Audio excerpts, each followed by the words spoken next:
Forcing our children to wear these masks is nothing more than a ritual forced upon us by members of the COVID cult.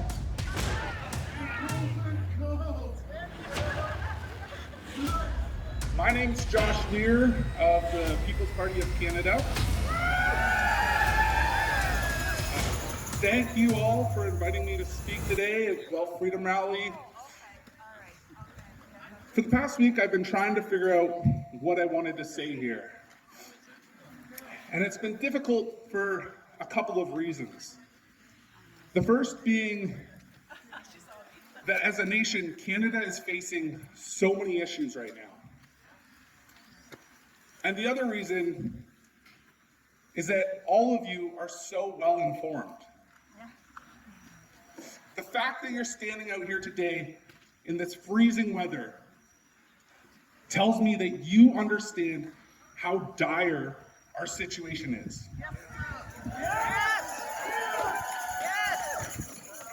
And I don't mean to be hyperbolic, but it's true.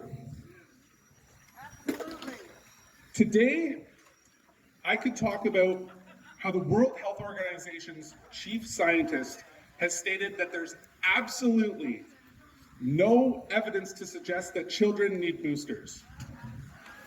Maybe it would be worth mentioning the fact that members of our military, who have given decades of their lives serving our country, are facing disciplinary action for refusing the experimental shots.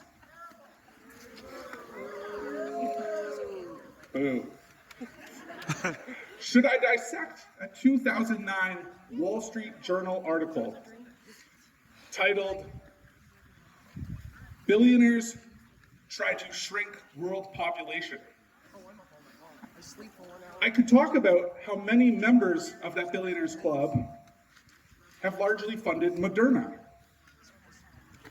We could look at the history of Moderna, their failed experiments, and how they came up with the COVID shots in just 2 days. We could talk about Agenda 21, Agenda 2030, the Great Reset. We could dive down the rabbit hole and take a look at our future under this social credit system we're headed towards. But I'm not going to do that. Instead, I want to try to illustrate something that most other politicians seem to be unwilling to recognize. Why? Everything I want to say today is intertwined. Whether I talk about our economy, the pandemic, our rights and freedoms, or where we're headed as a society, it all connects. The effects of COVID have impacted us all. Maybe you've witnessed family members or friends that have fallen victim to the coronavirus. Perhaps you've suffered from the illness yourself. Try to take a moment and reflect on all of the people that you know personally that have passed away or suffered irreversible consequences as a result of that infection. Now I want you to take a moment and think about how COVID-19 has affected you, your friends, your family in other ways. Your children have been isolated from their friends. They've been banned from sports.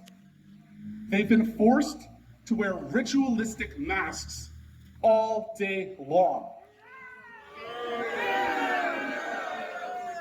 And I truly mean that. At this point, forcing our children to wear these masks is nothing more than a ritual forced upon us by members of the COVID cult.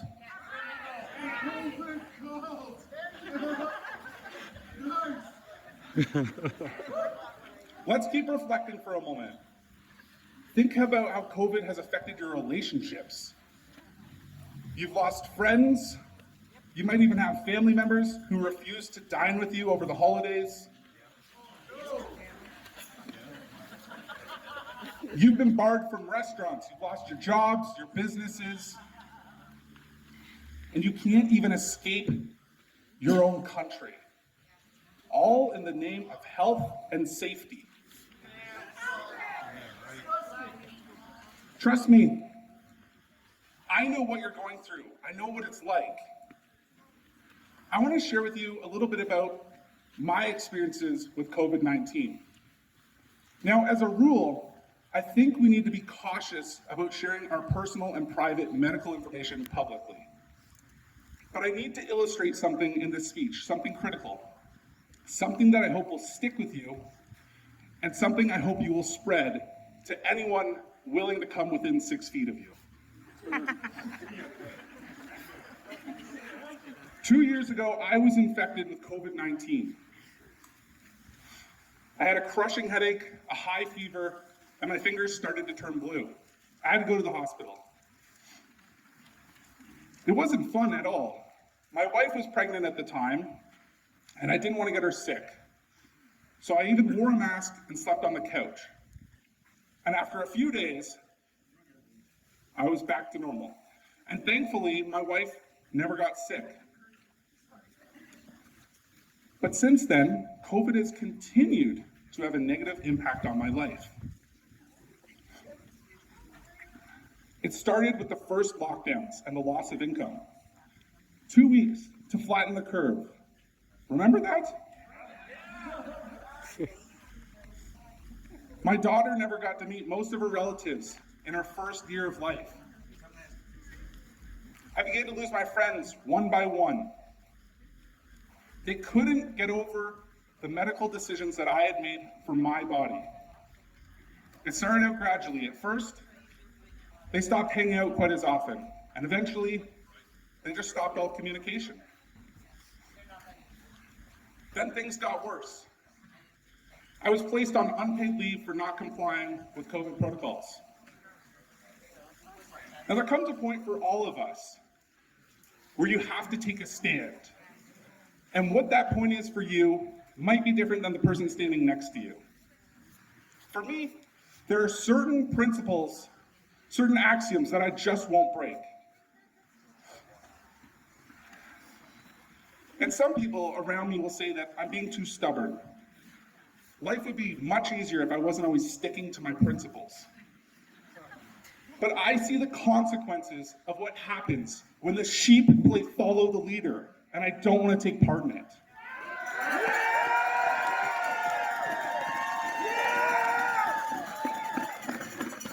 I don't want to be part of the problem. I want to be part of the solution. Here's one of my principles. Whether I'm vaccinated or not, I will never consent to the government tracking and tracing me like an inmate in a free society.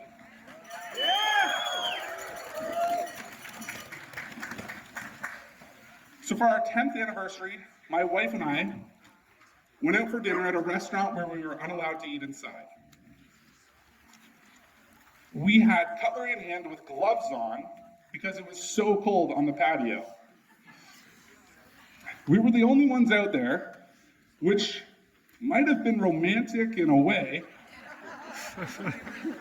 if it weren't for all the people on the other side of the glass staring like we were two animals caged in a zoo.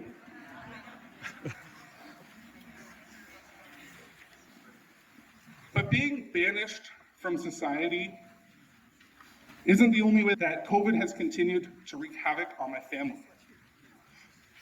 My wife lost her career as a teacher.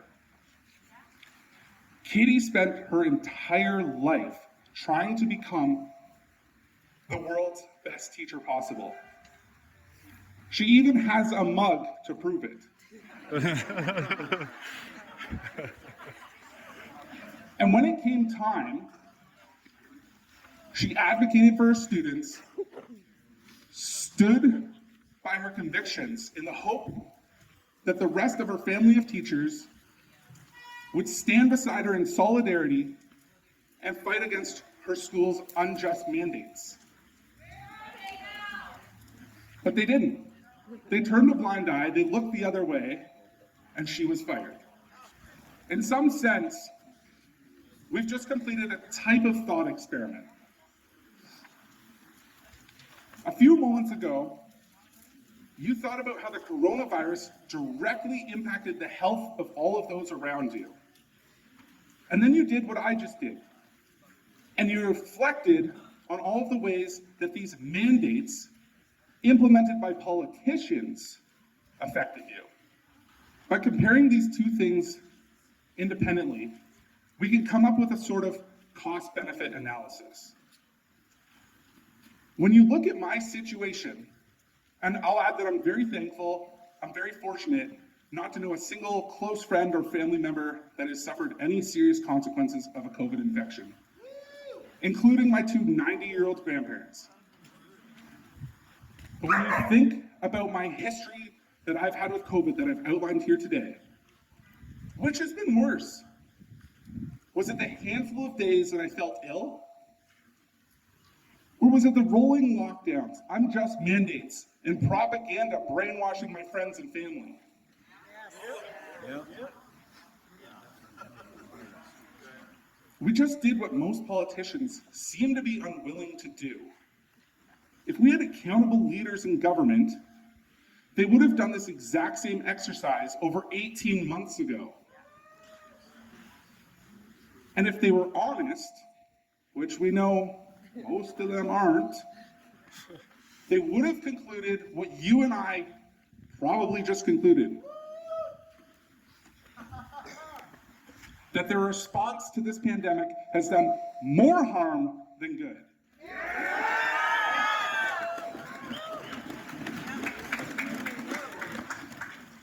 Now, at this point, some of you may be thinking that this cost-benefit analysis isn't a charitable representation of this pandemic.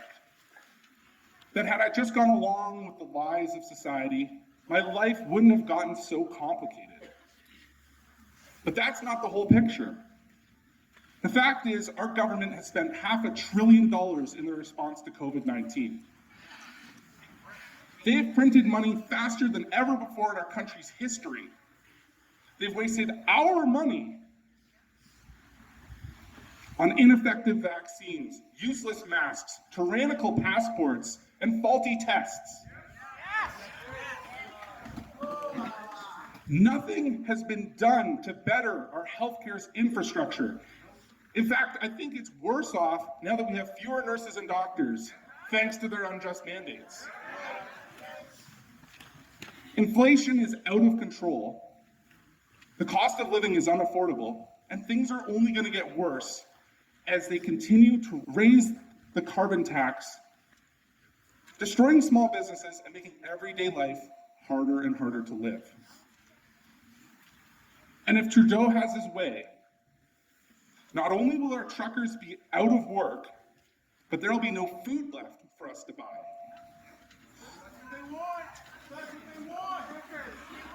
So sure, going along with their mandates might have made my life easier for a time.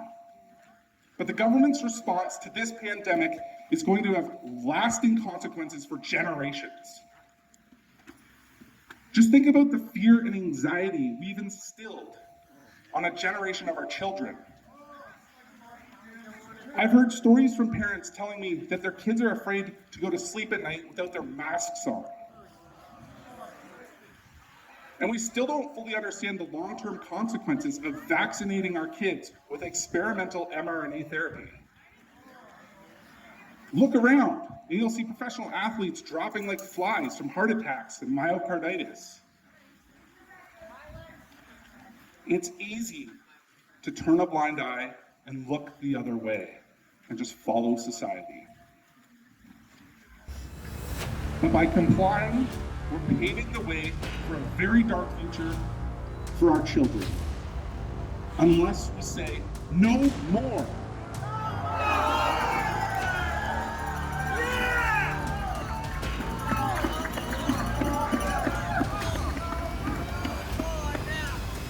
I'm sticking to my principles. Enough is enough.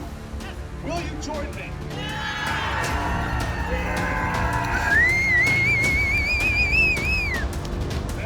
Thank you, everyone.